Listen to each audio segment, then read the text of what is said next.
नमस्कार, मैं जूही और आप देख रहे हैं बातें यूपी की। आज के इस बुलेटिन में बात होगी किसानों के गन्ना मूल के बकाया भुगतान पर, हाई स्कूल इंटर के छात्रों के annual status of education report पर, कमजोर बच्चों के लिए स्पॉन्सरशिप योजना पर और अंत में बात होगी यूपी पुलिस भर्ती के लिए रिकॉर्ड आवेदन पर। इसके अलावा यूपी की और भी कई खबरों से हम आपको कराएंगे रूबरू।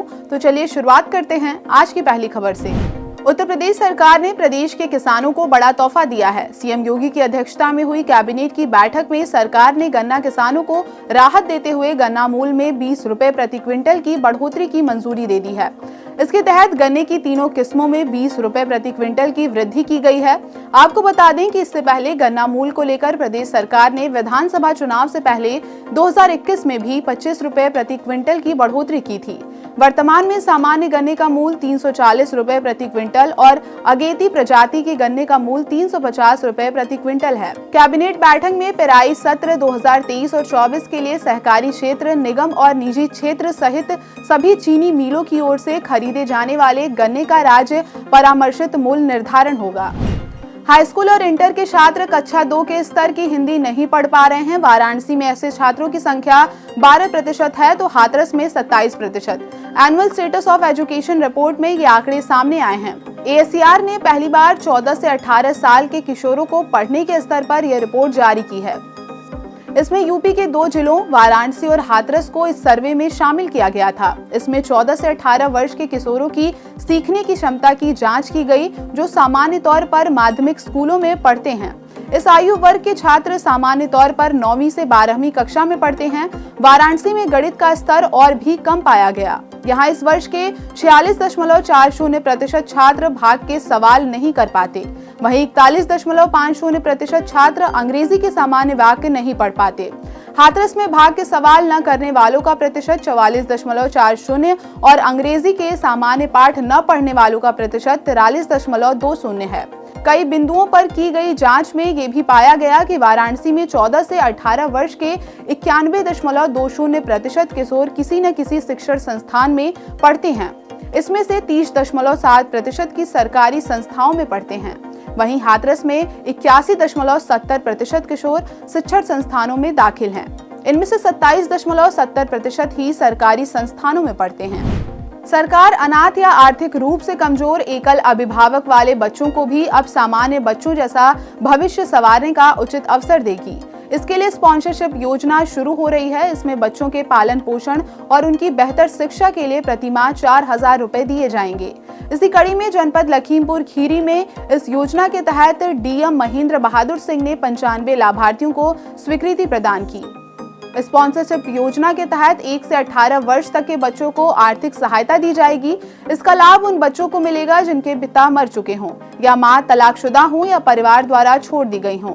साथ ही माता पिता या उनमें से कोई गंभीर जानलेवा रोग से ग्रसित है, बच्चे जो बेघर हैं, अनाथ हों या विस्तारित परिवार के साथ रह रहे हों, कानून से संघर्षरत, बाल तस्करी, बाल विवाह, बाल वेश्यावृत्ति, बाल श्रम, बाल भिक्षावृत्ति में शामिल होते हैं, किसी प्राकृतिक आपदा में देखभाल करने के लिए असमर्थ हैं, सहायता व पुनर्वास की आवश्यकता वाले बच्चे, फुटपाथ पर जीवन यापन करने वाले प्रताड़ित, उत्पीड़ित या शोषित बच्चे को इसका लाभ दिया जाएगा।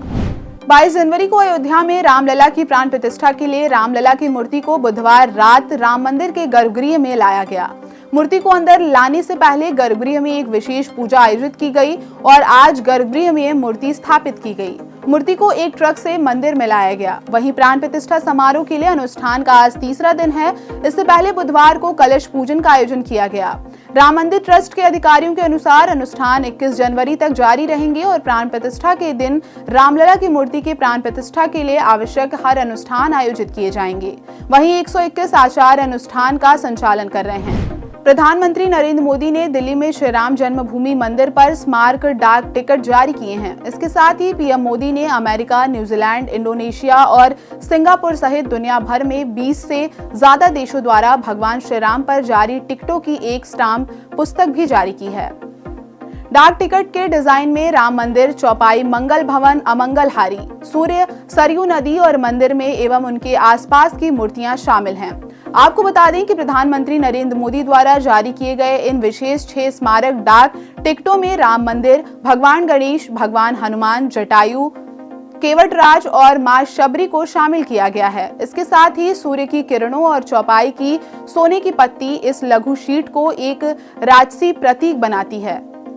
5 भौतिक तत्व यानी आकाश, वायु, अग्नि, पृथ्वी और जल, जिन्हें पंचभूत के रूप में जाना जाता है, उनको भी शामिल किया गया है। इसके साथ ही प्रधानमंत्री नरेंद्र मोदी ने दुनिया भर में भगवान राम पर जारी टिकटों की एक पुस्तक भी जारी की है।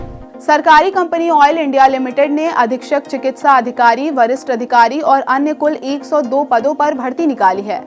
रजिस्ट्रेशन 5 जनवरी 2024 से शुरू हो गया है। आखिरी डेट 29 जनवरी 2024 है। सिलेक्शन होने पर सैलरी 90,000 रुपए से 1.5 लाख रुपए महीना तक मिलेगी। आपको बता दें 102 पदों में से 4 अधिरक्षण अभियंता के लिए, 97 वरिष्ठ अधिकारी और अन्य पदों के लिए, वहीं एक पद गोपनीय सचिव के लिए है। कैंडिडेट की उम्र पदों के अनुसार 27 से 40 साल रखी गई है। फीस जनरल और ओबीसी के लिए 500 रुपए है। वहीं SC, ST, EWS के लिए रजिस्ट्रेशन फ्री है। आधिकारिक वेबसाइट oilindia.com पर जाएं, इसके बाद एप्लीकेशन फॉर्म भरें। अयोध्या में 22 जनवरी को रामलला के नूतन विग्रह की प्राण प्रतिष्ठा कार्यक्रम को लेकर संगम नगरी प्रयागराज में भी उल्लास छाया हुआ है। इस दिन दशहरा दिवाली एक साथ मनाने की तैयारी है। शहर को अभी से सजाया जा रहा है।